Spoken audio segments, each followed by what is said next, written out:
Hi there, this is about macro, but what you won't see on this is me outside photographing flowers and plants, etc. That's not what this part's all about. This will be a film at least in two volumes. One will follow the other very quickly. The first is about the equipment we need for macro, or we can use for macro. A lot of people think they can do it with their compacts. I hear that all the time. Yes, you can. You can do macro with your compacts. You probably won't be able to do micro, which is very, very close.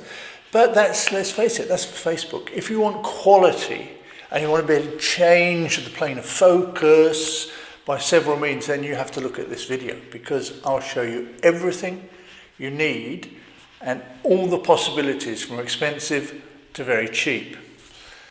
The first volume is about the equipment, as I said. The second volume will be about testing the equipment and comparing them. I've split it because long videos really get people a little bit tired. So what we're going to be shooting is a syringe. Why are we doing it with a syringe?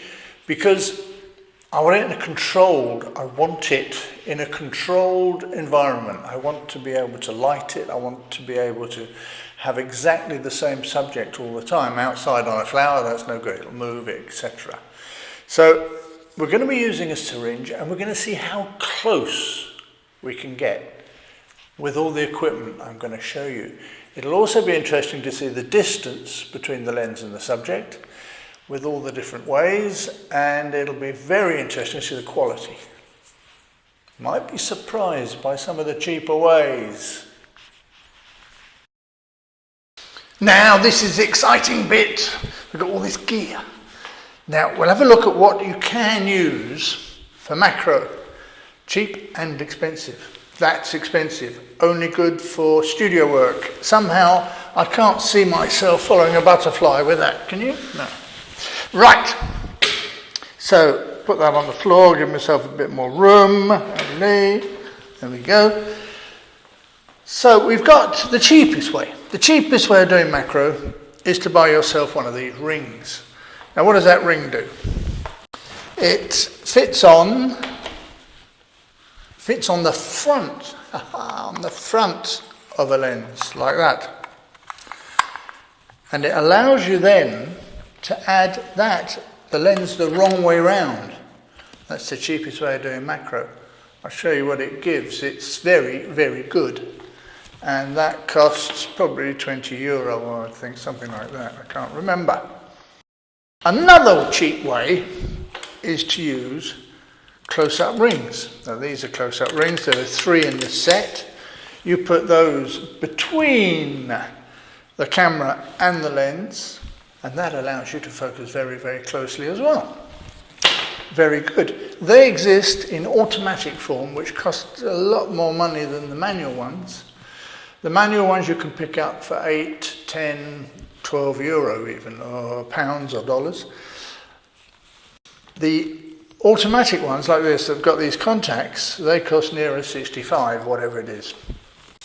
$65, etc. What else have we got? Cheap way. Oh, we've got the standard Canon macro lens, of course. Expensive. So, I mean, we're into something like 5, 6, 7, 800 pounds with those. The cheapest way for Canon users, certainly, I'm not sure about Nikon because I think that's not going to be particularly cheap, but the cheap way for Canon is to buy an old FD macro lens. You can pick them up on eBay, they're great. You can get the converters to fit onto the normal EF cameras. The only thing is you're into manual use, but you can pick those up very, very cheaply, probably cheaper than a ring. Look out for them in boot sales, garage sales, or whatever. Very good tip, that one. There is, of course, another lens, particularly for Canon users. I think it's called the MP, well anyway, here it is. Now that, unfortunately, I asked Canon to lend me one for this film and they refused. I'm amazed they refused. Okay, it's a €1,000 lens, but I only asked to borrow it for a week. But no, they wouldn't let me do it. So I'm very annoyed with you, Canon. This is a bellows that fits on front of the camera, and you fit the lens on that. That allows you also to get very, very close because it's longer than that. You can also put that onto there, so it gets longer and longer and longer. The further away the lens is, the closer you'll be able to get. The further away the lens is from the camera, the closer you'll be able to focus, up to a limit depending on which lens. That's why sometimes telephoto lenses are very good. Now, talking about bellows, this is the bee's knees of bellows. It's a very small one, unfortunately. I got it on eBay, and I'm certain the person didn't know what it was. They thought it was a normal bellows, but it isn't. Why isn't it? It's got a rise and fall on the front. So if I turn that knob, the front goes up and down. It's got, of course, the focusing there, but it's also got a sideways movement. So I can change the plane of focus. Now, as I say, I got that very cheaply on eBay. Now, how did I know? Just because I saw that. Because that is the button that does that movement. Now, you're going to say, yeah, but that's only side to side. But they've been very clever. They've put on it a mount. Oops, just undo that. They put on a mount that turns. So I can actually put it on the camera like that. Then I've got a front and back movement.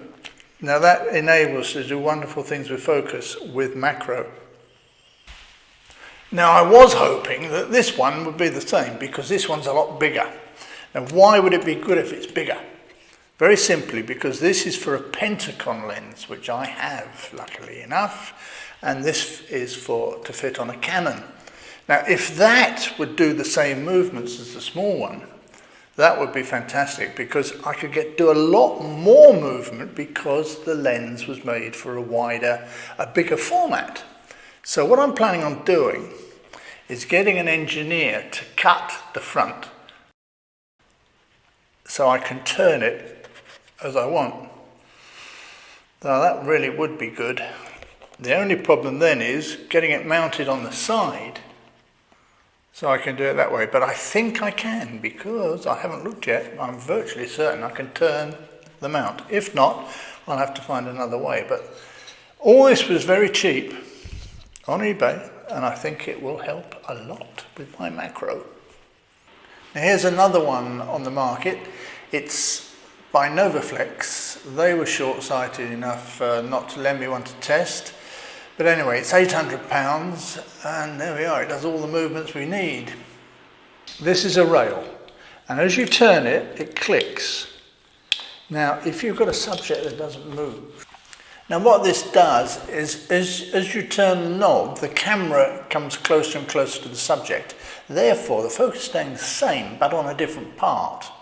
If you take 10, 15 pictures and then put them all together on the computer, that's done automatically, and it's called focus stacking. Very good way if you're very close up on a wasp, no, not on a wasp because it moves, a dead wasp, then you can get the whole wasp in focus rather than just his head. Now another way, and this has surprised me, is by using these. These are close-up lenses. These are the best ones I've seen, and I've been actually quite amazed by the result. They fit most lenses, not all, but they fit most lenses. So you'll see what those do as well. Those are in the range between 35 and 70 euros. So they're not the cheapest examples, but they really are very good, particularly when you put one on top of the other. They get in very close. There we are. That's all the equipment. Now what we'll do in the next film is go on to test it, and we'll look at it item by item and we'll compare the results. I've never seen a film where this is done. It's always out in the forest and taking pictures. That's not really the thing you want to know. You want to know is the comparison between the available equipment you've got. See you soon.